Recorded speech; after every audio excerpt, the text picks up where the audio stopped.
பரிசுத்தமுள்ள மகத்துவம் உண்டாவதாக. இந்த நாளிலே நாம் தொடர்ந்து வேதத்தை கற்றுக்கொண்டு வருகிறோம். வேதத்தை நாம் கற்றுக்கொள்ள வேண்டும், அதை ஆண்டவர் விரும்புகிறார். இன்னைக்கு அநேகர் பார்த்தீர்கள் என்று சொன்னால், ஞானிகளுக்கும் கல்விமான்களுக்கும் மறைத்து பாடகர்களுக்கு வெளிப்படுத்தினார் என்று சொல்லி வேதத்திலே வாசிக்கிறோம். இந்த வேத வாக்கியங்கள் எல்லாருக்கும் வெளிப்படுத்தப்படுவதில்லை.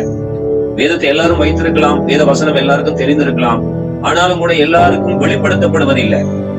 குறிப்பாக இஸ்ரவேல் ஜனங்கள், யூதர்கள் எடுத்துக்கொண்டால் அவர்கள் நன்றாக நியாய பிரமாணத்தை அறிந்து வைத்திருந்தார்கள், சங்கீதம், தீர்க்க தரிசனங்களை அறிந்து வைத்திருந்தார்கள். ஆனால் அந்த நியாய பிரமாணத்திலே சொல்லப்பட்டவரை, அதாவது நியாய பிரமாணம் எதுக்கு கொடுக்கப்பட்டது? ஆசாரிப்பு கூடாரம் ஆண்டவர் பரலோகத்தினுடைய திட்டத்தின்படி பிளான் பண்ணி ஆசாரிப்பு கூடாரத்தை அவர் ஸ்தாபித்தார். அது மாத்திரமல்ல, நியாய பிரமாணத்தை கொடுத்தார், சட்ட திட்டங்களை கொடுத்தார். இவையெல்லாம் இஸ்ரவேல் மக்களுக்கு தெரியும். அது மாத்திரமல்ல, இன்னும் சங்கீதங்கள் இல்ல இயேசுவை பற்றி சொல்லப்பட்டிருக்கிறது, தீர்க்க தரிசனங்களில் இயேசுவை பற்றி சொல்லப்பட்டிருக்கிறது. எல்லாம் வேத வசனங்கள் நன்றாகவே அவர்களுக்கு தெரியும். ஆனால் அந்த வேத வசனத்திலே சொல்லப்பட்ட அந்த வெளிப்பாடு அவர்களுக்கு தெரியாது. இதை நான் கடந்த நாட்களே பார்த்தேன். அவை வேத வசனத்திலே வெளிப்பாடு இருக்கிறது. வேத வசனங்கள் எல்லாரும் வாசிக்கலாம், எல்லாரும் சொல்லலாம், ஆனால் எல்லாருக்கும் தெரியும். ஆனால் எல்லாருக்கும் வெளிப்பாடு இருக்கிறதா என்பது மிக முக்கியம். வேத வசனத்தை தவறாக பயன்படுத்துகிற இந்த காலத்திலே வாழ்ந்து கொண்டிருக்கிறோம். கடந்த நாட்களே நான் ஒரு யூடியூப்ல ஒரு காரியத்தை பார்த்தேன். மதுரையில ஜஸ்டின் என்று ஒரு ஊழியக்காரன் இருக்கிறார். அந்த ஊழியக்காரனோட சேர்ந்தவர்கள் தான் இந்த ஜான் ஜபராஜ், இன்னும் அந்த பிரபலமான ஆட்கள் கொஞ்சம் பேர் அங்க அவரோட இருக்கிறார். அவர் ஒரு வசனத்தை சொல்லி, அதாவது சம்பந்தமில்லாத ஒரு வசனத்தை சொல்லி சினிமா பாட்டு பாடி, ஒரு ரஜினிகாந்த் படம் சொல்லுகிறார்கள், நான் அதை பார்க்கல.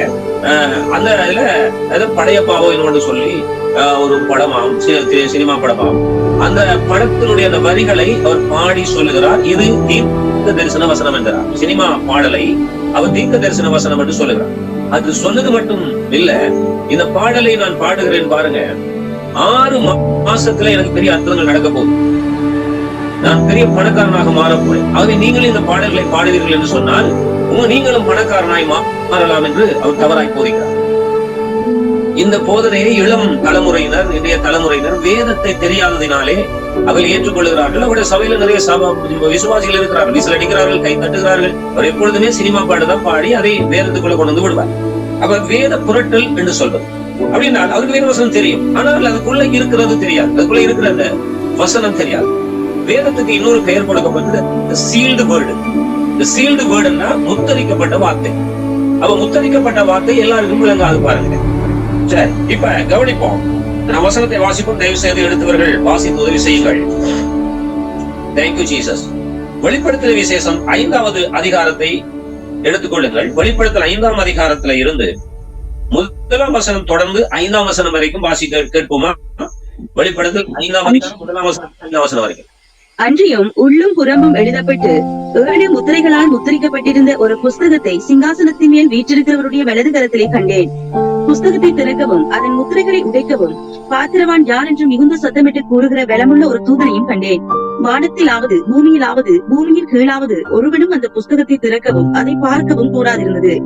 ஒருவனும் அந்த புஸ்தகத்தை திறந்து வாசிக்கவும் அதை பார்க்கவும் பாத்திரவானாக காணப்படாததினால் நான் மிகவும் அழுதேன். அப்பொழுது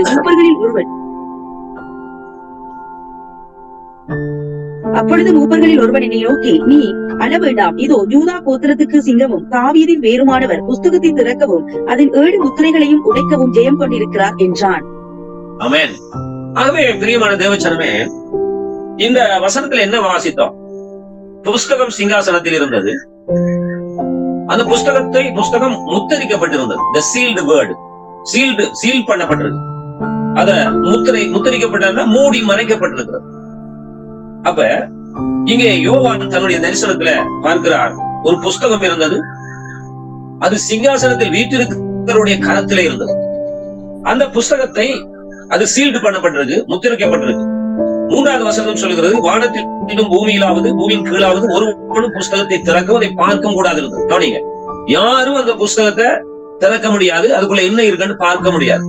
இந்த புஸ்தகம் நீங்க நிறைய தடவை இதை வாசித்திருப்பீங்க இந்த வசனங்களை, ஆனா வெளிப்பாட்டை கவனித்து பாருங்க. அப்ப அந்த புஸ்தகம் யாரும் திறக்க முடியாது, உள்ளுக்கு என்ன இருக்கணும் தெரியாது. ஏனால் அது மறைமுகமாக அங்கே புதைபொருளாக, அது ரகசியமாக அங்கே அது மறைத்து வைக்கப்பட்டிருக்கிறது.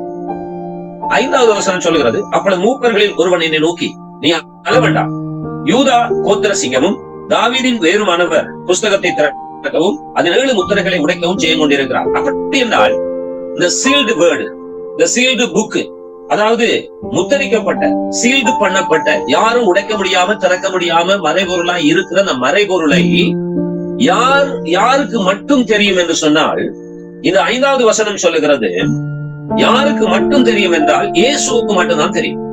நல்ல கவனி, பரலோகத்தினுடைய ரகசியங்கள், இன்னும் தேவன் தம்முடைய ஆதீனத்திலே வைத்திருக்கிற ஃபியூச்சர், எதிர்காலத்துடைய திட்டங்கள், உவமைகள், தீர்க்க தரிசனங்கள் எல்லாம் இயேசுவுக்கு மட்டுமே தெரியும். நல்ல கவனி, இயேசு மட்டும்தான் அந்த புஸ்தகத்தை திறக்கவும் அதில் இருக்கிறவர்களை பார்க்கவும் அவருக்கு மட்டும்தான் முடியும். கவனிங்க, இது எல்லாருக்கும் முடியாது.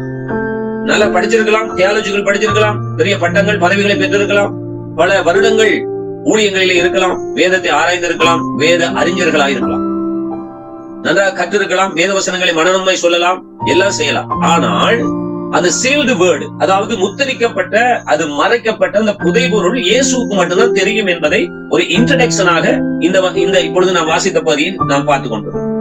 ஆகவே இந்த சீல்டு வேர்டு யாருக்கு தெரியும் என்று சொல்லி நீங்கள் பார்த்தால் வாசிக்கலாம். மத்தேயு 11ஆம் அதிகாரம் 27வது வசனம். மத்தேயு 11:27. Thank you Jesus. வாசிங்க. சகலமும் என் பிதாவினால் எனக்கு ஒப்பு கொடுக்கப்பட்டிருக்கிறது. பிதா தவிர வேறொருவனும் குமாரனை அறியான். குமாரனும் குமாரன் எவனுக்கு அவரை வெளிப்படுத்த சித்தமாய் இருக்கிறாரோ அவனும் தவிர வேறொருவனும் பிதாவை அறியான். நல்ல கவனிங்க. அப்ப குமாரனை தவிர வேற யாருக்கும் இந்த புக்ல, அதாவது இந்த வேதத்துல இருக்கிற வெளிப்பாடு தெரியாது. கவனிச்சீங்களா? அப்படி என்றால் குமாரன் யாருக்கு வெளிப்படுத்த சித்தமா இருக்கிறாரோ அவர்களுக்கு மாத்திரம்தான் இந்த வெளிச்சம், இந்த வெளிப்பாடு தெரியும். எல்லாருக்கும் வெளிப்படுத்தப்படுவதில்லை. ஏற்கனவே சொன்னது போல வரலாறு, ஞான உபதேசம், உவமை, தீர்க்க தரிசனம். வரலாறும் ஞான உபதேசமும் எல்லாருக்கும் தெரியும். ஆனால் அந்த முத்தரிக்கப்பட்ட அந்த புதையல் யாருக்கும் தெரியாது. ஆகவே அவர்கள் என்ன செய்கிறார்கள்? தவறாய் வேத வசனங்களை புரட்டுகிறார்கள். வேத வசனத்தை தன்னுடைய சிந்தனைக்குள்ளே போட்டு தன்னுடைய சொந்த கருத்தை அதில் உள்வாங்கி கலப்படமாய் உபதேசம் பண்ணுகிறார்கள். இதை குறித்து கிருபை என்ற தலைப்புல நம்ம நிறைய பார்த்திருக்கோம். பவுல் அப்போஸ்தலன் மற்றவர்களை போல கலப்பாய் நான் பேசவில்லை, கலப்படமாய் பேசவில்லை. பரிசுத்த ஆவியானவர் வெளிப்படுத்துகிறதை ஆவிக்குரியவர்களோடு ஆவிக்குரியவர்களை சம்பந்தப்படுத்தி காண்பிக்கிறேன் என்று பவுல் அப்போஸ்தலன் சொல்லுகிறதை நாம் கடந்த நாட்களே பார்த்தோம். ஆகவே பிரியமானவர்களே, இன்றைக்கு நாம் அதிகமாய் வேதத்தை ஆராய வேண்டும். அது வேதம் ஒரு பரலோகத்தின் பொக்கிஷங்களாக இருக்கிறது. ஆகவே பிரியமானவர்களே, இந்த சீல்டு வேர்டு, முத்தரிக்கப்பட்ட வார்த்தைகள் யாருக்கு இயேசு அவர் வெளிப்படுத்த சித்தமா இருக்கிறாரோ அவர்களுக்கு மட்டும்தான் விளங்கும். பிரியமானவர்களே, மற்றபடி மற்றவர்களுக்கு விளங்காது. இன்னைக்கு வேதத்தை நாம் வைத்திருக்கலாம், வேதத்தை வாசிக்கலாம், வேதத்தை பிரசங்களை, அநேக பிரசங்களை கேட்கலாம். ஆனால் அந்த வேத ரகசியங்கள் எல்லாருக்கும் தெரியாது. பிரியமானவர்களே, நாம் மத்தேயு சுவிசேஷம் 15வது அதிகாரத்துக்கு வருகின்ற பொழுது, மத்தேயு சுவிசேஷம் 15ஆம் அதிகாரத்திலே 6வது வசனத்தை வாசிங்க. உங்கள் பாரம்பரியத்தினாலே தேவனுடைய கற்பனையை அவமாக்கி வருகிறீர்கள். பாருங்க, ஆண்டவர் கண்டிக்கிறார். யாரை பார்த்து? இஸ்ரவேல் ஜனங்கள், யூதர்களை பார்த்து. இந்த யூதர்களும் இஸ்ரவேல் ஜனங்களும் யார்? நியாயப்பிரமாணத்தை பெற்றவர்கள், விருத்த சேதனம் பெற்றவர்கள், தேவனால் அழைக்கப்பட்டவர்கள், தேவனுடைய ஜனங்கள் என்று முத்திரை குத்தப்பட்டவர்கள். ஆனால் அவர்கள் இப்பொழுது என்ன செய்து கொண்டிருக்கிறார்கள்?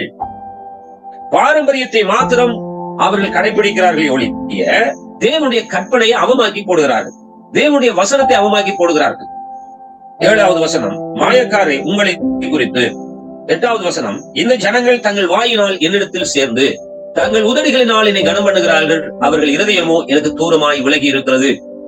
9, மனுஷனுடைய கற்பனைகளை உபதேசங்களாய் போதித்து வீணாய் எனக்கு ஆராதனை செய்கிறார்கள் என்று ஏசாயா தீர்க்கதரிசி நன்றாய் சொல்லி இருக்கிறான் என்றார். கவனிங்க, அப்ப ஏற்கனவே தீர்க்க தரிசனத்திலே சொல்லப்பட்டிருக்கிறது. என்ன சொல்லப்பட்டிருக்கு? இப்படி எல்லாம் நடக்கும் என்று சொல்லப்பட்டிருக்கிறது. என்ன நடக்கும்? இவர்கள் பாரம்பரியத்தை முக்கியத்துவம் கொடுக்கிறார்கள், ஆனால் தேவனுடைய கட்டளையை முக்கியத்துவம் கொடுப்பதில்லை. அவர் தவறாய் அவர்கள் போதிக்கிறார்கள், வெளிப்பாடு இல்லாமல் போதிக்கிறார்கள். இயேசுவை புறக்கணிக்கிறார்கள், இயேசுவை ஒதுக்குகிறார்கள், இயேசுவை கொலை செய்ய தேடுகிறார்கள், இயேசுவை குற்றஞ்சாட்டுகிறார்கள். இயேசுவை கொஞ்சம் கூட அவர்கள் இருதயத்தில் ஏற்றுக்கொள்ளவில்லை. என்றால் இயேசுதான் தேவராஜ்யம், இயேசுதான் ஆதியும் அந்தவுமானவர், இயேசுதான் உலகத்தை படைத்தவர், இயேசுவுக்காக எல்லாம் படைக்கப்பட்டிருக்கிறது. அந்த இயேசு தீர்க்க தரிசனத்திலே சொல்லப்பட்டபடி 2024 ஆண்டுக்கு முன்பு அங்கே பாலஸ்தீனாவிலே, அதாவது இஸ்ரவேல் தேசத்திலே பெத்லெகேமிலே அவர் பிறந்தார். இது எல்லாமே தீர்க்க தரிசனத்தில் இருப்பது எல்லாருக்கும் வசனம் தெரியும் யூதர்களுக்கு. ஆனால் பிறந்த பொழுதோ இயேசுவை அவர்கள் ஏற்றுக்கொள்ளவில்லை. ஆகவே முதலாவது வருகையை நிராகரித்து இன்றைக்கும் இஸ்ரவேல் ஜனங்கள் கஷ்டப்பட்டு கொண்டிருக்கிறது. இன்னைக்கும் பாருங்க, நிம்மதி இல்லாத ஒரு வாழ்க்கை அந்த தேசத்துல இன்றைக்கு நடந்து கொண்டிருக்கிறது. யுத்தங்கள் எப்பொழுது 24 மணித்தியாலும் ஒவ்வொரு நாளும் ஒவ்வொரு நிமிஷமும் யுத்த முனையிலேயே நிற்கிறார்கள். அவர் யுத்தத்தையே செய்து கொண்டால் எப்படி தேசத்தை அவர்கள் டெவலப் பண்ண முடியும்? எப்படி தேவனுடைய காரியத்தை அவர்கள் செய்ய முடியும்? பாருங்கள், யுத்தத்திலேயே காலங்களும் நேரங்களும் செலவுகளும் வீணாய் போய் அநேகர் அழிந்து கொண்டிருக்கிறார்கள். என்றால் எதனால? இன்றைக்கு வரைக்கும் அவர்கள் இயேசுவை ஏற்றுக்கொள்வதில்லை. இயேசுவை அவர்கள் ஏற்றுக்கொள்ளவில்லை. ஆனா வசனம் தெரியும், கூடார பண்டிகை நடத்துகிறார்கள், ஓய்வு நாளை கடைபிடிக்கிறார்கள். ஆனா வள்ளு ஸ்ட்ராங்கா கடைபிடிக்கிறார்கள். உங்களை போல நம்மை போல அவர்கள் கடைபிடிக்கவில்லை. பாருங்க, சனிக்கிழமை தான் ஓய்வு நாள். அவள் சனிக்கிழமைக்கு முந்தின நாள் வெள்ளிக்கிழமையே எல்லா ஆயுதங்களும் செய்து விடுவார். இன்னைக்கும் அதை சும்மா லைட்டா செய்து கொண்டிருக்கிறார்கள், முழுமையா செய்யவில்லை. இன்னைக்கு அவர்கள் என்ன செய்து கொண்டிருக்கிறார்கள்? ஒரு சில வார்த்தையை உங்களுக்கு நான் சொல்லுகிறேன், ஒரு சில பாரம்பரியத்தை உங்களுக்கு சொல்லுகிறேன், சடங்காச்சாரத்தை உங்களுக்கு சொல்லுகிறேன். சனிக்கிழமை ஓய்வு நாள்ல லைட் கூட, சுவிட்ச் கூட போட மாட்டார்கள். கவனிக்கிறீங்களா? ஒரு ஃபேன் போட மாட்டார்கள், ஒரு லைட்டா போட மாட்டார்கள், சுவிட்ச் ஒன் பண்ண மாட்டார்கள். அப்படி என்றால் என்ன? அவர் வெள்ளிக்கிழமை ஒன் பண்ணி வச்சிருவாங்க. கவனிங்க. அப்ப ஓய்வு நாள அவ்வளவு பரிசுத்தமா ஆசரிக்கிறோம் சொல்லுகிறார்கள். நல்ல கவனிங்க. அடுத்து இன்னொரு விஷயம், ஒரு லிப்ட்ல ஒரு 10வது மாடிக்கு போகணும் என்று சொன்னால், அந்த ஓய்வு நாளே அவர்கள் போகணும் என்று சொன்னால், அந்த லிப்ட நீங்க 9வது மாடிக்கு நீங்க போகணும் என்று சொல்லி அழுத்தினீங்கள் என்று சொன்னால், அது 1வது மாடியில போய் நின்றுடும். அதுக்கு பிறகு 2வது மாடியில போய் நிற்கும். நின்றுதான் அந்த 9வது மாடிக்கு போகும். அது என்ன அவர்கள் கொண்டு வருகிறார்கள்? இன்னைக்கு ஓய்வு நாள், அவை ஒரே தரத்துல போக கூடாது. அப்படி போனால் தவறு, பாவம். ஆகவே நாங்கள் அவர்களுடைய கற்பனை, அவருடைய சிந்தனை, அவருடைய பாரம்பரியத்தை உள்ளடக்கி தேவ காரியத்தை என்ன செய்து கொண்டிருக்கிறார்கள்? தேவனுடைய காரியம் என்று சொல்லிக் கொண்டு மக்களை தவறாய் போதித்துக் கொண்டு வழிநடத்தி கொண்டிருக்கிறார்கள். இது இஸ்ரவேல் ஜனங்கள் செய்து கொண்டிருக்கிற ஒரு தீமை. அதைத்தான் இங்கே ஆண்டவர் கண்டிக்கிறார். மாயக்காரரே, உங்களை குறித்து இந்த ஜனங்கள் தங்கள் வாயினாலே என்னிடத்தில் சேர்ந்து தங்கள் உதடுகளினால் என்னை கனம் பண்ணுகிறார்கள், அவள் இருதயமோ எனக்கு தூரமாய் விலகி இருக்கிறது. இதே கண்டன குரல் இன்றைய கிறிஸ்துவ சமூகத்திலும் இருக்கா இல்லையா? யோசித்து பாருங்கள். வசனத்தை பேசுகிறார்கள், வசனத்தை சொல்லுகிறார்கள், ஆராதிக்கிறார்கள், பாடல்களை பாடுகிறார்கள். ஆனால் வேத வசனத்தின்படி வாழ்க்கை எப்படி இருக்கிறது? ஆண்டவர் சொன்ன வார்த்தையின்படி நடக்கிறதா? அப்ப அந்த வார்த்தையை யாருக்கு ஆண்டவர் வெளிப்படுத்துவார் என்று சொன்னார், பாரம்பரியத்தை பிரியமாய் ஏற்றுக்கொள்கிறவர்களும் பொய்யை பிரியமாய் ஏற்றுக்கொள்வதற்கும் ஒரு நாளும் வேதவசனம் விளங்காது. ஆனா வேதவசனம் தெரியும், அல்லது வெளிப்பாடுகள் ஒரு நாளும் விளங்காது. ஏனென்றால் அவருடைய இருதயத்தை பிரபஞ்சத்தின் தேவனானவன் குருடாக்கி வைத்திருக்கிறான். கர்த்தருக்கு ஸ்தோத்திரம். பிரியமான தேவசனமே, ஆகவே இந்த நாளிலே கூட நாம் தெளிவாய் வேதத்தை அறிந்து கொள்ள வேண்டும். இந்த டெலிவரன்ஸ் மினிஸ்ட்ரியில தொடர்ச்சியாக நாங்கள் பார்த்து கொண்டிருக்கிறோம். இந்த கிருபை என்ற சத்தியத்தை அதிகமாய் நாம கேட்டிருக்கிறோம் இல்லையா? ஆகவே பிரியமானவர்களே, இதை நீங்கள் மற்றவர்களுக்கு போதிக்க வேண்டும். இதை கற்றுக்கொள்வது மாத்திரமல்ல, தெளிவில்லாதவர்களுக்கு போதிக்க வேண்டும். அப்படி என்றால் யாருக்கு இந்த வெளிப்பாடு கொடுக்கப்படுகிறது என்று சொன்னால், யாரெல்லாம் சத்தியத்தை அறிய விரும்புகிறார்களோ, எனக்கு நான் ரட்சிக்கப்பட்ட போதிலிருந்து வேத வசனத்தை அறிந்து கொள்ளணும், அதை கற்றுக்கொள்ள வேண்டும் உண்மையாய். அப்பவே எனக்கு அந்த ஆரம்பத்திலேயே தெரியும் இந்த பொய் உபதேசங்கள் இருக்கிறது, கள்ள உபதேசங்கள் இருக்கிறது. ஆகவே நாம அதுல ஈடுபடக்கூடாது. உண்மையான வசனத்தை நாம பற்றிக் கொள்ளணும், உண்மையாக வெளிப்பாடுகளை பெற்றுக் கொள்ளணும் ஒரு ஆசை எனக்குள்ள இருந்தது. அது எனக்கு இயற்கையாகவே இருந்தது. ஆகவே தான் தேவன் இந்த வெளிப்பாடுகள் எனக்கு தந்தார். நானும் கொஞ்ச நாள் அறியாமையினால இந்த மாய்மாலமான இந்த பாரம்பரிய காரியங்களை சொல்லிக் கொடுத்ததை இயேசுவிடத்திலிருந்து பெற்றுக்கொள்ளாமல் நானே என்னுடைய விருப்பத்தை அல்லது மற்றவர் சொல்லுகிறதை வைத்து பிரசங்கம் பண்ணி கொண்டேன். காலப்போக்கில் ஆண்டவர் பிழை என்று என்னுடைய ஆவியிலே உணர்த்தினார். ஆகவே பிழையானதை நாம் போதிக்க கூடாது. அதாவது எப்படி பிழையாய் வருகிறேன்னு சொன்னால், மனுஷர்களை பிரியப்படுத்த எனக்கு நிறைய ஊழியங்கள் நடந்து கொண்டிருக்கிறது. மனுஷர்கள் பிரியமாய் எதை ஏற்றுக்கொள்கிறார்களோ அதையே போதிப்பதுதான் இன்றைய ஸ்டைலா இருக்கிறது, இன்றைய ட்ரெண்டா இருக்கிறது. அப்படி அல்ல. அதாவது நான் யாரை பிரியப்படுத்த விரும்புகிறேன்? பவுல் அப்போஸ்தலன் சொல்லுகிறார், மனுஷனையா தேவனையா? நான் மனுஷனை பிரியப்படுத்துவேன் என்று சொன்னால் நான் தேவனுடைய ஊழியக்காரன் அல்லவே என்று சொல்லப்பட்டிருக்கிறது. அவன் மனுஷனுக்கு பிரியம் எது? அவன் இஷ்டப்படி நடக்க வேண்டும். அவனுக்கு உலகம் வேணும், ஆண்டவரும் வேணும். அவளுக்கு உலக காரியம் தான் மிக அவசியமா இருக்கிற மனுஷர்களுக்கு. ஆகவே இவைகளையே நாம் போதித்துக் கொண்டு இருக்கிறோம் என்று சொன்னால் தேவனுடைய ராஜ்யத்தை எப்பொழுது போதிப்பது, பரலோகத்தினுடைய ரகசியத்தை எப்படி தெரிந்து கொள்வது? ஆகவே இதை யாரெல்லாம் விரும்புகிறார்கள், சத்தியத்தை அறிய விரும்புகிறார்களோ, ஒருவேளை நம்ம தெரியாததை இன்னைக்கு கேட்கிறோம் என்று சொன்னால் அதை வேத வசனத்திலிருந்து நாம் பார்க்கிறோம். அவ வேத வசனத்திலிருந்து பார்த்து நம்ம மனசாட்சிக்குள்ள, நம்முடைய ஆவிக்குள்ள ஆவியானவர் பேசுவார். இது சரி பிழை என்று, அவ சரி பிழை என்று நம்முடைய ஆவிக்குள்ள, நம்முடைய மனசாட்சிக்குள்ள ஆவியானவர் பேசுகின்ற பொழுது பிழையை பிழை என்று ஏற்றுக்கொள்வதும் சரியை சரி என்று ஏற்றுக்கொள்வதும் ஒரு மனப்பக்குவம் இருக்கிறவங்களுக்கு மாத்திரம் தான் வெளிப்பாடு கிடைக்கும். அதுதான் சொல்லுகிறார், இயேசுக்கு மாத்திரம் தான் பரலோகத்தினுடைய ரகசியம் தெரியும். இந்த பூமியில எந்த தீர்க்கதரிசியும் தெரியாது. பெரிய டிவி ஸ்டேஷன் வைத்திருக்கிறவங்க மட்டும் தெரியும் நினைக்காது. தெரிந்தது போல சொல்லுகிறார். பெரிய பெரிய கூட்டத்தை கூட்டுகிறவர்கள், பெரிய பெரிய ஆட்களுக்கு இது தெரியும் நினைக்காதீர்கள். கவனிங்க, நாம ஒரு ஏழையா இருக்கலாம், குறைவுள்ளவர்களா இருக்கலாம், நாம சிறிய சபையா இருக்கலாம், ஒரு 10-15 பேர் மட்டும் வைத்திருக்கலாம், நாம பொருளாதாரத்துல நசுக்கப்படலாம், அல்லது நாம நிறைய துன்பங்கள் துயரங்கள்ல நம்ம ஈடுபடலாம். இருந்த போதிலும் நாம் ஆசைப்படுகிறோமே, கர்த்தருடைய வசனத்தை உண்மையாய் நாம் கேட்க வேண்டும், உண்மையாய் நாம் கற்றுக்கொள்ள வேண்டும் ஆசைப்படுகிறோமே, அந்த ஆசையின்படி தேவன் நமக்கு இந்த வெளிப்பாடுகளை கொடுக்கிறார். பரலோக ராஜ்யத்துடைய ரகசியம், பூமிக்குரிய ரகசியங்களை பேசுவதற்கு நிறைய பேர் இருக்கிறாங்க, நிறைய டெக்னாலஜி இருக்கு, நிறைய இன்டெலிஜென்ட் இருக்கிறாங்க. நல்ல கவனிங்க, அதை பற்றி உலகத்தை பற்றி பேச வேண்டிய அவசியம் இல்லை. எப்படி பணக்காரன் ஆகுறது என்பதை குறித்து ஒரு ஊழியக்காரன் பேச வேண்டிய அவசியம் இல்லை. எப்படி பணக்காரன் ஆகுறது நிறைய பிசினஸ் மேன் இருக்கிறாங்க, அவங்க கூட நிறைய சொல்றாங்க. ட்ரேடு, அதாவது என்னது ட்ரேட் என்று ஒன்று இருக்கிறது, அதாவது வர்த்தகம்.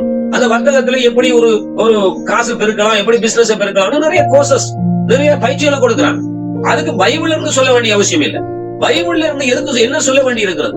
ரட்சிப்பை பற்றி சொல்ல வேண்டி இருக்கிறது, மனந்திரும்பலை பற்றி சொல்ல வேண்டி இருக்கிறது, தேவ ராஜ்யத்தை பற்றி சொல்ல வேண்டி இருக்கிறது. இனி வருகின்றதான ஃபியூச்சர், எதிர்காலத்துல என்ன நடக்க போகிறது, இந்த உலகம் முடிவுக்கு வரப்போகிறது, இந்த உலகம் ஒரு நாள் இல்லாமல் போகிறது, புதிய வானமும் புதிய பூமியும் தோன்ற போகிறது, சியோன் மலையில எல்லாரும் சேர்க்கப்படணும், ஆட்டுக்குட்டியாவுடைய கல்யாணம் நடக்க போகிறது, இந்த சரீரம் மருவமாக்கப்பட போகிறது, இன்னும் எத்தனையோ வேத ரகசியங்கள் இன்னும் நாம் அறிந்து கொள்ள முடியாதபடி எத்தனை காரியங்கள், புதிய எருசலேம் என்று ஒன்று இருக்கிறது.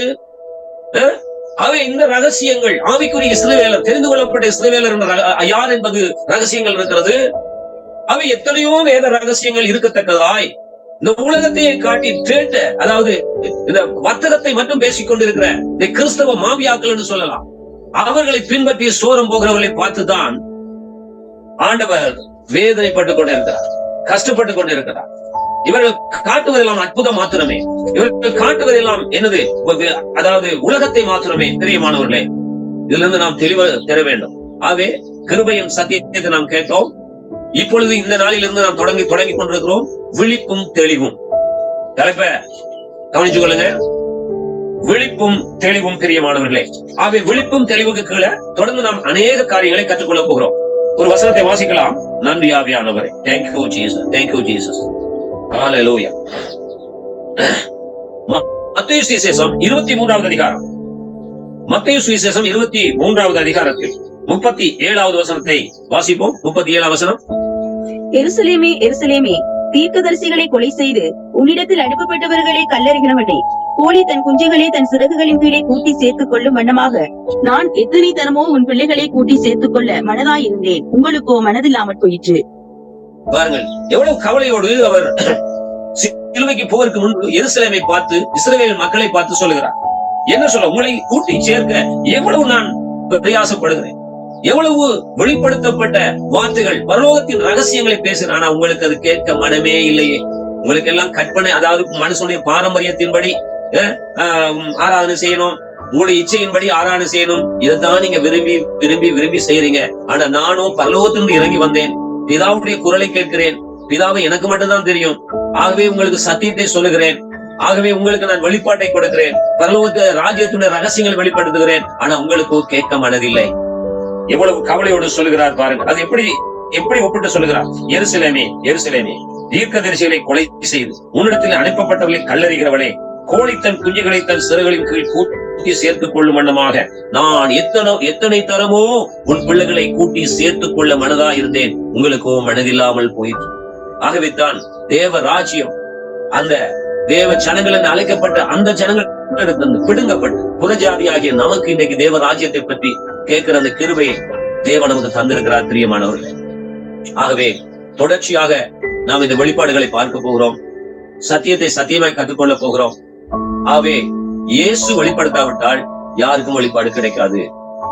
ஆகவே மனுஷனுடைய உபதேசம், கற்பனை, மனுஷனுக்கு பிரியமான ஆராயலாம் பிசாசுனுடைய, அது பிசாசு அவனுக்குள்ள இருக்கிறதுனால அந்த உண்மையான சத்தியம் அவர்களுக்கு விளங்கவில்லை. ஆகவே இந்த மத்தேயு 23 கூட நீங்கள் வாசிக்கலாம். Thank you Jesus. 26வது வசனத்தை வாசிங்கள். மத்தேயு 23:26. குருடனான பரிசேயனே, போஜன பாத்திரங்களின் வெளிப்புறம் சுத்தமாகும்படி அவைகளின் உட்புறத்தை முதலாவது சுத்தமாக்கு. பாருங்க, அதை யாருக்கு சொல்லுகிறார்? போதகர்களுக்கு சொல்லுகிறார். யாருக்கு சொல்லுகிறார்? வேதத்தை கற்றுக் கொடுக்கிறவர்களுக்கு சொல்லுகிறார். அவர்களுக்கு முதலாவது அவர் என்ன ஹெட்லைன் கொடுக்கிறார்? குருடனே பரிசேயனே. அவனுக்கு நிறைய பேர் சத்தியத்தை கேட்காதபடிக்கு இருதயம் குருடாக்கப்பட்டிருக்கிறது. யார் குருடாக்கினது? வேதம் சொல்லுது, பிரபஞ்சத்தின் தேவனானவனுடைய மனக்கண்களை குருடாக்கி வைத்திருக்கிறார். அப்ப யாரோட அவர்கள் ஐக்கியம் வைத்திருக்கிறார்? பிசாசோட ஐக்கியம் வைத்திருக்கிறார். ஆனா வேதத்தை போதிக்கிறார், தவறாக வழி நடத்துகிறார். அவர் என்ன சொல்லுகிறார்?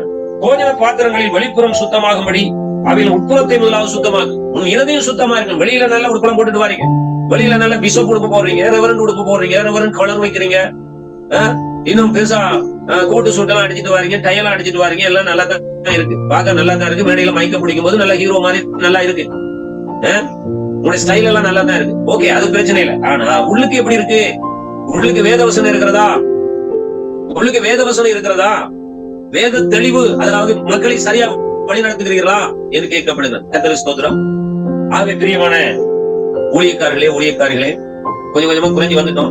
16-20 பேருக்கு மேல இருந்தாங்க, 16 பேருக்குள்ள இருக்கிறோம். அதை மற்றவர்களுக்கு நீங்க அறிமுகப்படுத்துங்க. இன்னும் நல்ல வார்த்தைகளை ஆவியானவர் இந்த தெளிவும் விழிப்பும் என்ற பகுதியில பேச போகிறார். அவை நிச்சயமா நீங்க தவற விடாதீங்க.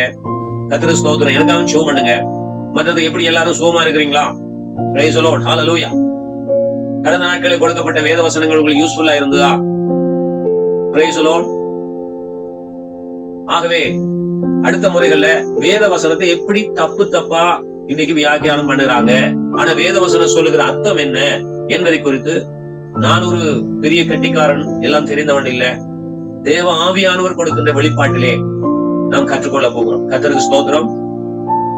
இந்த நாளிலே கடைசியா நான் முடிக்கிறதுக்கு முதல் சும்மா ஒரு இன்ட்ரோடக்ஷன் அல்லது முன்னோட்டமாக, இந்த செய்தியின் முன்னோட்டமாக ஒரு வசனத்தை கூறி நான் முடித்து விடுகிறேன். அதுக்கு பிறகு நாம தெளிவா இந்த தெளிவும் விழிப்பும் என்ற பகுதியில அநேக காரியங்களை நாம் கற்றுக்கொள்ள போகிறோம். கர்த்தருக்கு ஸ்தோத்திரம். ஏசாயா தீர்க்கதரிசியின் புத்தகம் 45வது அதிகாரத்தை எடுத்துக்கொள்ளுங்க. இந்த 45 இது இனி வருகின்ற நிகழ்ச்சியின் செய்தியின் முன்னோட்டம். இதை நீங்க சிந்திச்சு வச்சுக்கொள்ளுங்க. திங்கட்கிழமை பார்க்க போறோம். ஏசாயா 45வது அதிகாரம் எல்லாருக்கும் பிடித்த அதிகாரம், அப்படித்தானே? கவனிங்க, அதுல என்ன சொல்லுகிறார்? ஸ்தோத்திரம். ஹல்லேலூயா. 4வது வசனத்தை வாசிப்போம். 4வது வசனம். வெண்கல கதவுகளை உடைத்து இருப்பு தாழ்பால்களை முறித்து அந்தகாரத்தில் இருக்கிற பொக்கிஷங்களையும் ஒளிப்பிட்டத்தில் இருக்கிற புதையல்களையும் உனக்கு கொடுப்பேன். நான் என் தாசனாகி ஜாக்கோபின் நிமித்தமும் நான் தெரிந்து கொண்ட இஸ்ரவேலின் நிமித்தமும் நான் உன்னை பெயர் சொல்லி அழைத்து நீ என்னை அறியாதிருந்தும் உனக்கு நாமம் தரித்தேன். இந்த வசனம் எல்லாருக்கும் பிடித்த வசனம். நிறைய வாக்குத்தத்தங்களாக கொடுக்கிறார். ஆனா இவர்கள் சரியான அந்த உள்ளான வெளிப்பாடை கொடுக்காமல் மேலோட்டமான, அதாவது வெண்கல கதவுகளோடு பொக்கிஷத்தை புதையலை தருவேன். புதையல் எதை நினைக்கிறார்கள்? வெள்ளி, பொன், விலை வந்த கற்கள், இதான் புதையல் நினைக்கிறார்கள். அப்ப இதை பற்றி தான் இந்த வசனத்தை எடுத்து பேசிக் கொண்டிருக்கிறார்கள். ஆனா புதையல் என்றால் என்ன, பொக்கிஷம் என்றால் என்ன என்று சொல்லி அடுத்த நினைக்கிற ஆண்டவர் சித்தமான திங்கட்கிழமை நம்ம அதை பார்க்க போறோம். அவ வசனத்தை எப்படி தவறாய் போதிக்கிறார்கள், வசனத்தை எப்படி நாம் போதிக்க வேண்டும் என்று ஆவியானவர் போதித்துக் கொண்டிருக்கிறார். அது சீல்டு வேர்டு அப்படின்னா முத்தரிக்கப்பட்ட வார்த்தை. அந்த முத்தரிக்கப்பட்ட வார்த்தை அது இயேசுக்கு மட்டும்தான் திறக்க முடியும், வெளிப்படுத்த முடியும். ஆக இயேசுவோடு நாம் இணைந்து அவருடைய விருப்பத்தை செய்வோம் என்றால் நமக்கு தேவன் வெளிப்படுத்துவார். கர்த்தர் நல்லவர். கர்த்தருடைய பரிசுத்தமுள்ள நாமத்துக்கு மகிமை உண்டாவதாக. தொடர்ந்து வழி நடத்துங்க பாஸ்டர். நாம் அடுத்து திங்கட்கிழமை நாம் உயிர்நாளை பார்ப்போம். கேட்க விரும்பினால் நீங்க கேட்கலாம். கர்த்தருக்கு ஸ்தோத்திரம். அதுக்கு இல்லாட்டால் நீங்க தொடர்ந்து வழி நடத்தும். நல்லவர். இந்த வார்த்தைகள் மத்தியில் பகிர்ந்து கொண்டு வேதத்தின் சத்தியங்களை ஆழங்களை கற்று தருகிற ஆவியானவர் தாமே உங்களோடு குழந்தை இன்னுமாய் எங்களுக்கு மிகவும் ஒரு பிரயோஜனமாக வேதத்தை இன்னுமாய் நாங்கள் கற்றுக்கொள்கிற ஒரு ஆர்வத்தை எங்கள் வாழ்வில் தூண்டுகிறதாக இருக்கிறது. நல்லவராக இருக்கிறார். நாளும் கூட வந்திருக்கிற அனைத்து தேவ ஊழியக்காரரை வாழ்த்துகிறோம்.